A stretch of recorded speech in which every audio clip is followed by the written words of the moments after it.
Now remember, we've made this hook trace about 30 inches long, a little bit less when we've tied the knots. So what I'm going to do is I'm going to have about 15 inches, no more, of hook trace. And the hook trace needs to be 20 to 25 pounds. You don't have to worry about it. 20 or 25 is perfect.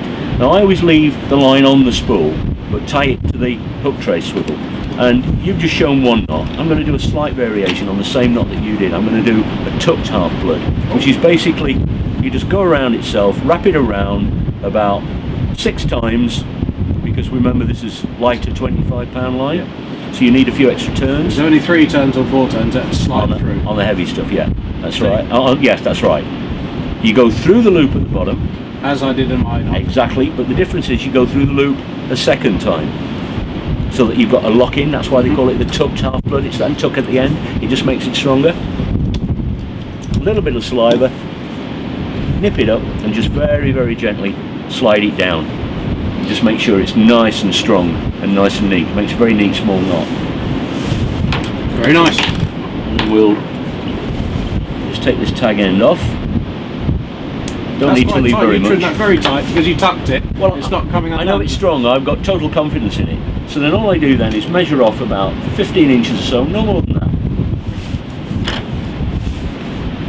You're good at measuring without a measure stick, aren't you? Cut that free. Practice die, Barney. Practice die. And the last job is the same again. Is just tie the hook on, and we're going to use exactly the same knot. And I'll show you why in a second. So all you need is a tag end about sort of 3 inches long, no more. Over on itself, take it around 6 times, in through the bottom loop, which is right by the eye of the hook, bring it round on itself and in through the top hook.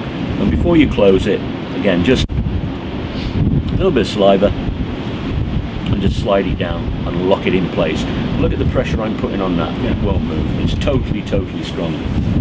The beauty is with these knots is they create a very tight barrel, so when you put worms, you slide worms over the hook, you can slide the worm over the knot without breaking the worm. Yep. And that's quite important. And that is your basic rig. It could be simpler. That'll get somebody fishing who's never been fishing before. They can build that in a matter of minutes. Minimal components, you know, very inexpensive to tie. Yeah. The beauty is you can fish it like that with the hook trace high towards the top swivel where you connect to your shock leader. It becomes a paternoster. Do you want to slide that down? But by simply sliding it down towards the bottom, it becomes what we call a long and low. And all that means is that with the hook there where my right hand is, the hook trace is literally hard on the seabed.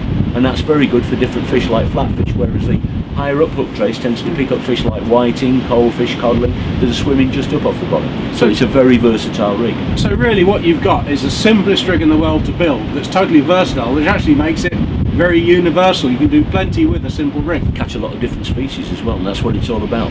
And that's the first rig that people should put. Pence, cost you pence. Cost you pence, exactly right.